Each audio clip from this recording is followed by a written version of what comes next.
Happy Tuesday, all you fabulous freight masters out there.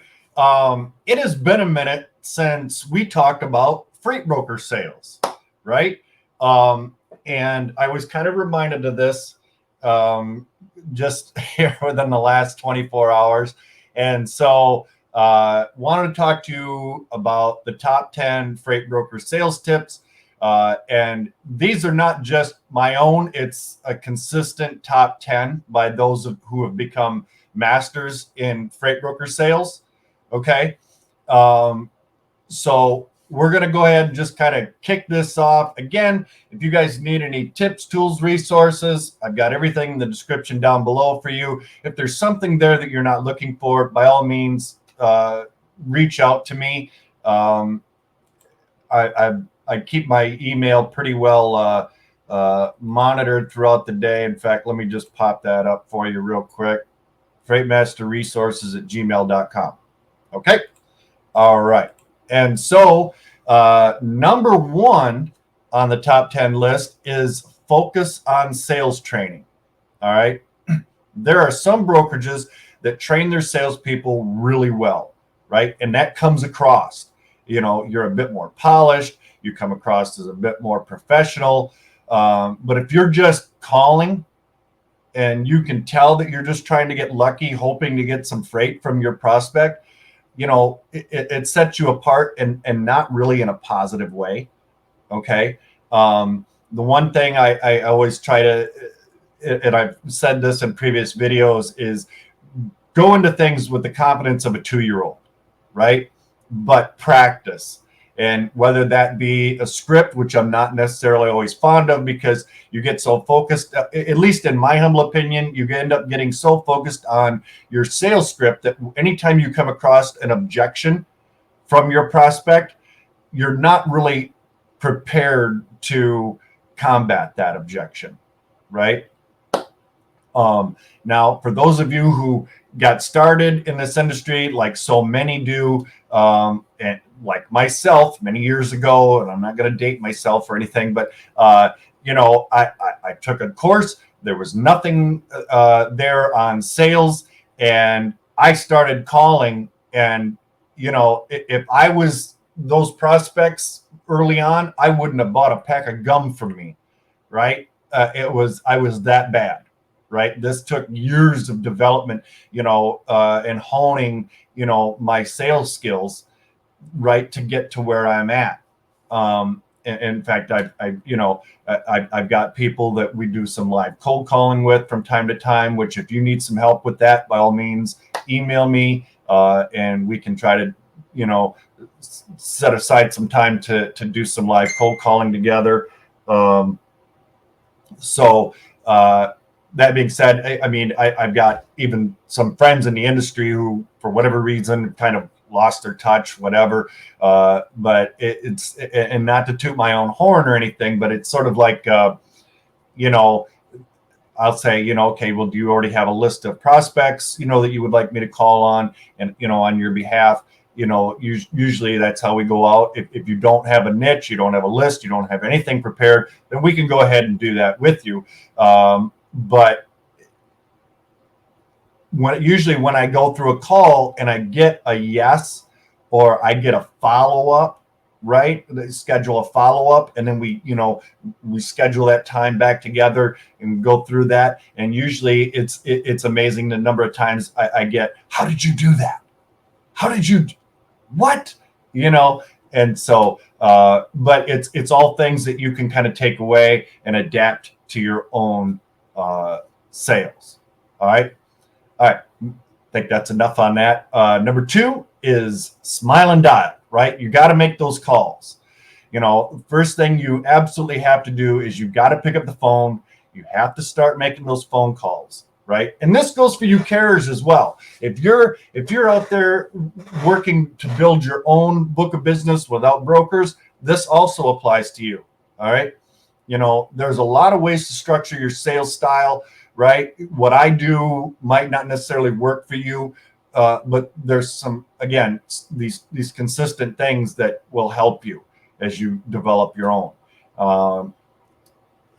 So again, there's a lot of ways to structure your sales style.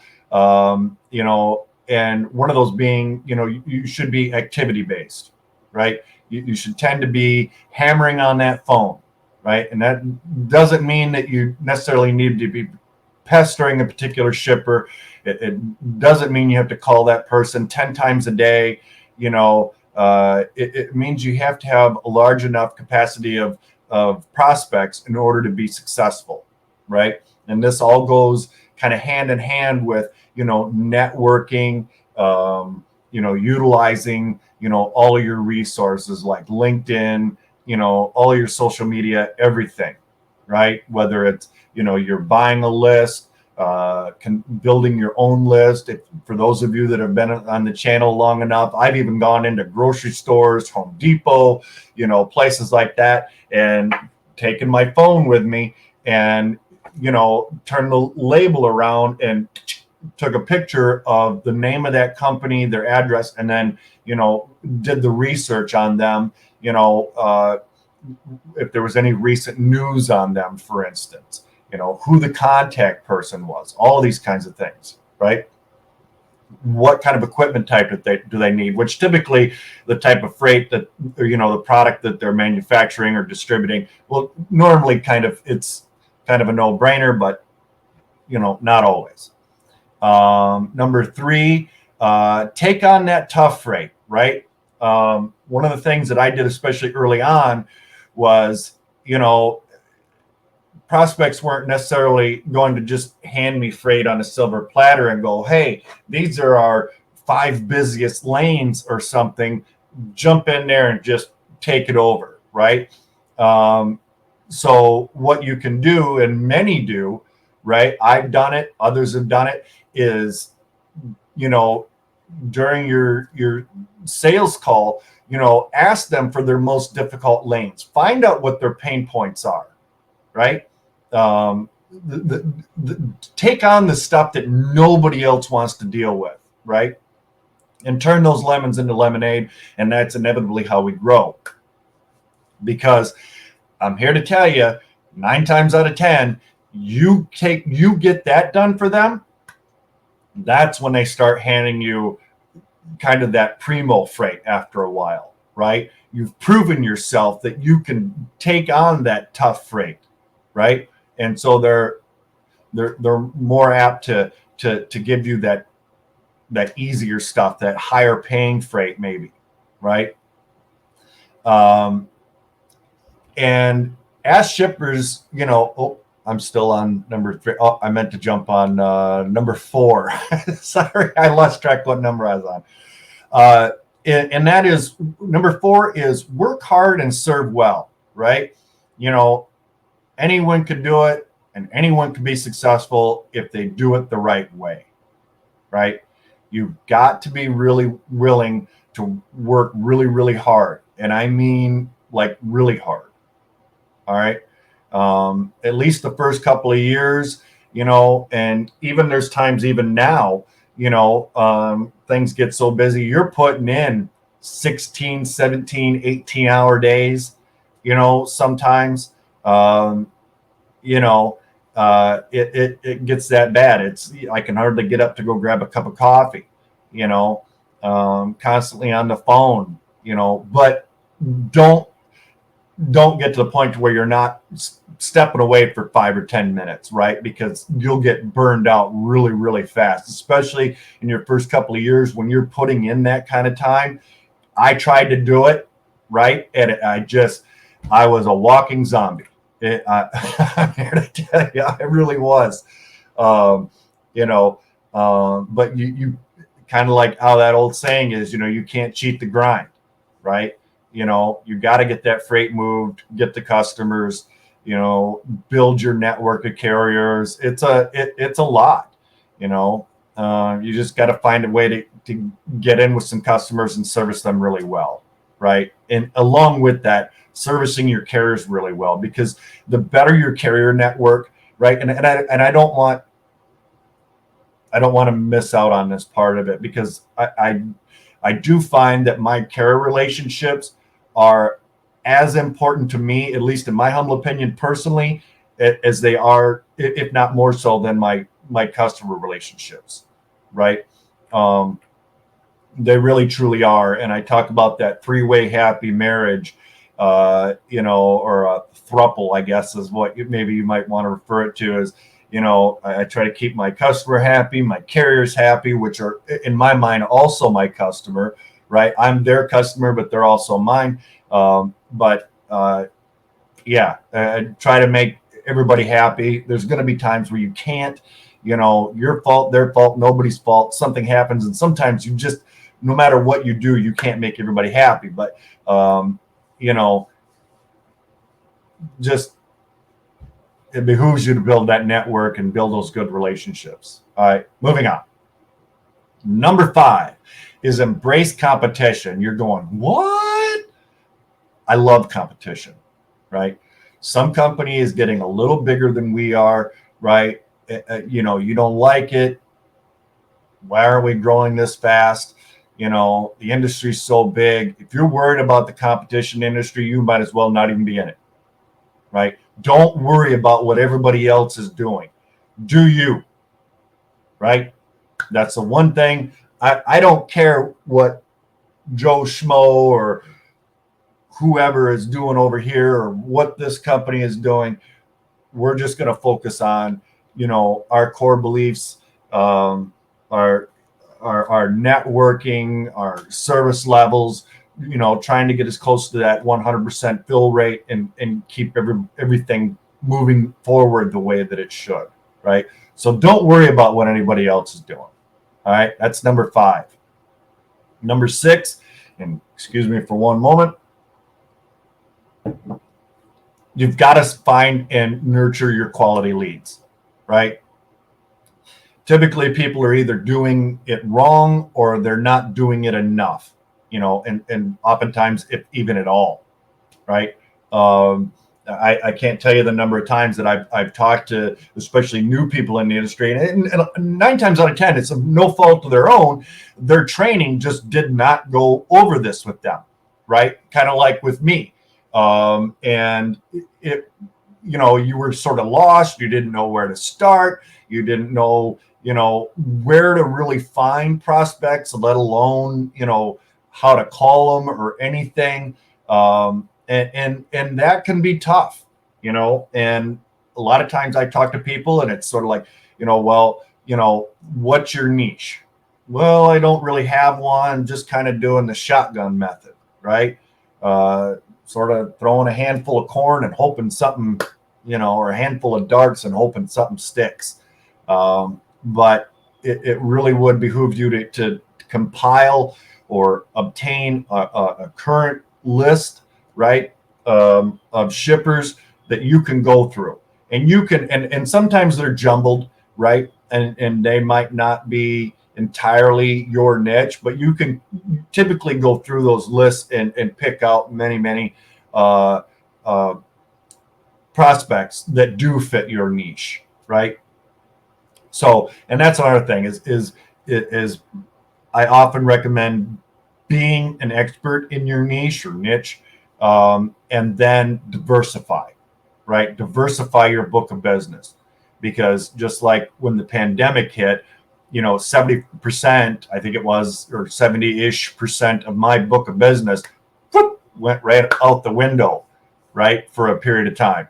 And so it was sort of my fault. I should have known better. But I did at least have that remaining 30-ish% that, thank goodness, I had during that period of time, to get me through until things sort of rebounded, right?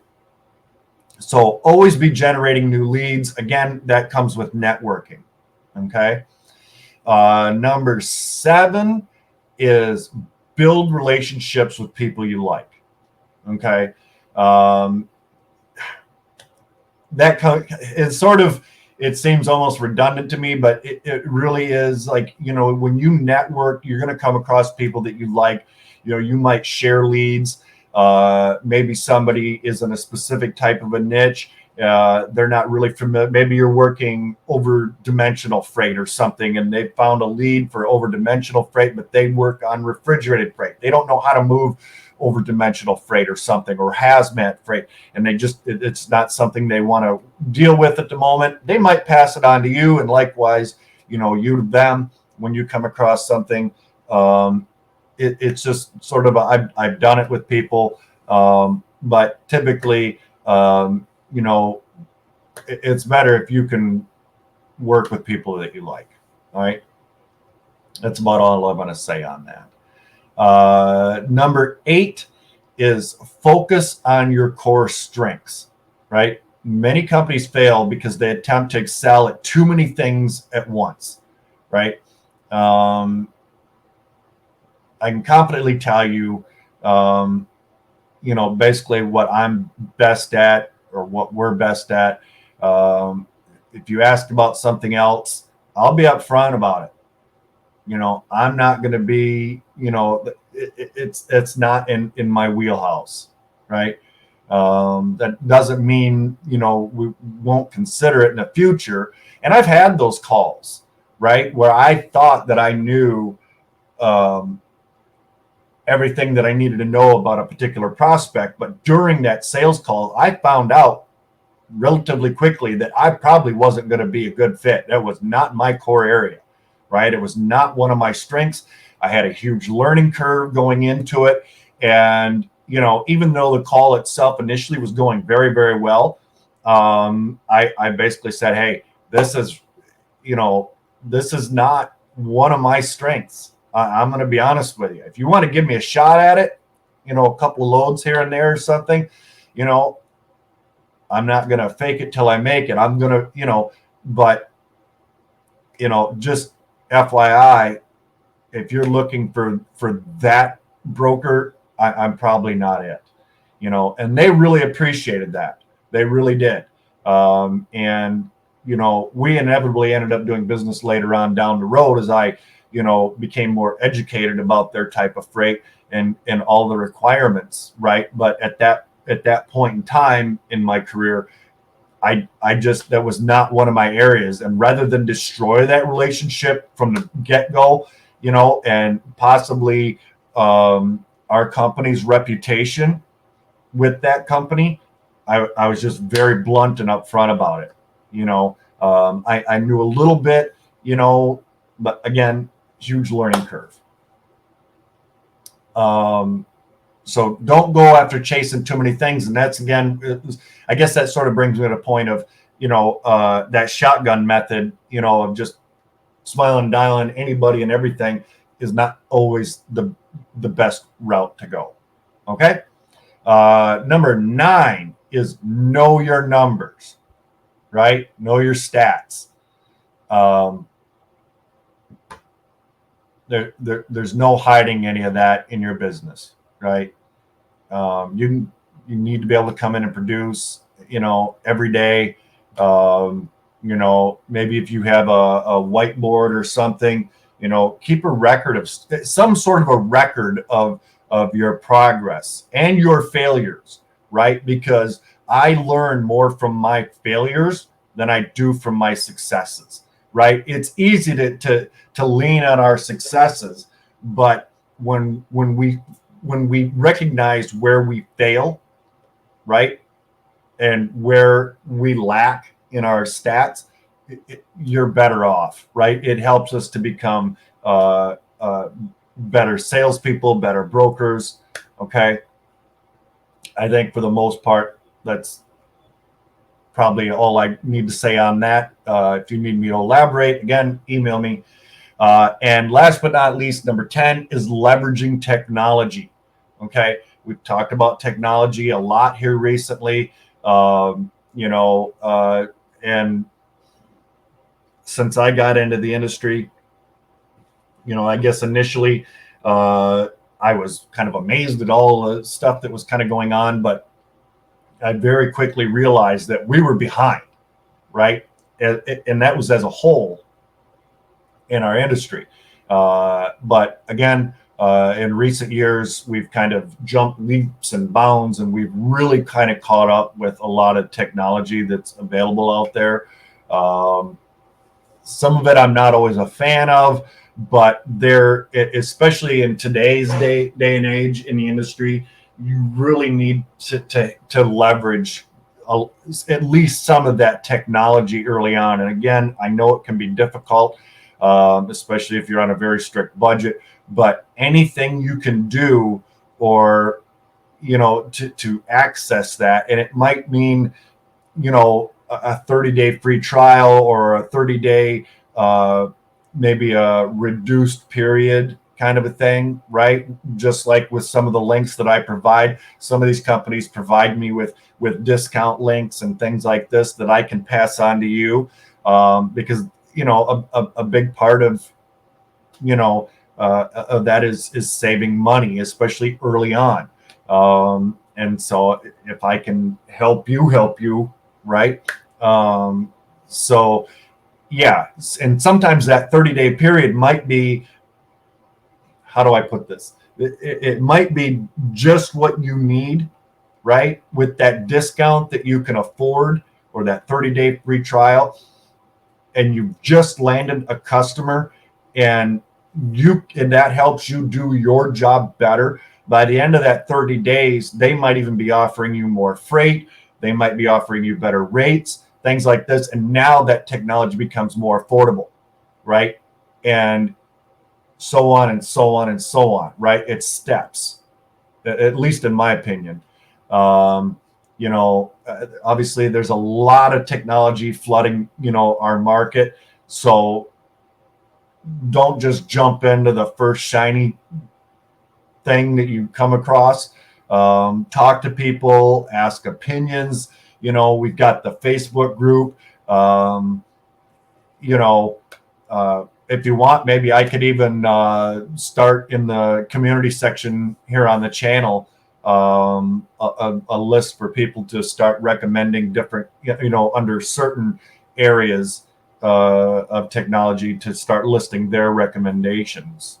So maybe that's something we'll look into, or we might just keep it focused on the Facebook group, which again, when it comes to the Facebook group, if you are requesting to join, please answer all the questions, because if you don't, after about 30 minutes and I see that, I just automatically deny it.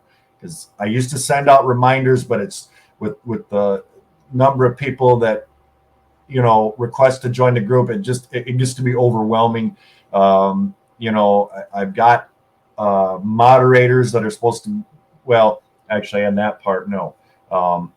But it's just I've been kind of taking all of this on my own, which I may end up needing to add a moderator or trim a couple here.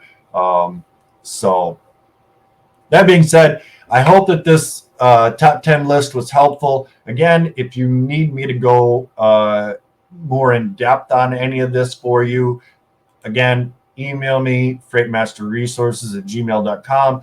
If you need any other recommendations or anything like that, questions, if you're having trouble with your sales, if you're having trouble with picking your niche or your niche, however you want to pronounce it, right? I don't think there's a wrong way or a right way.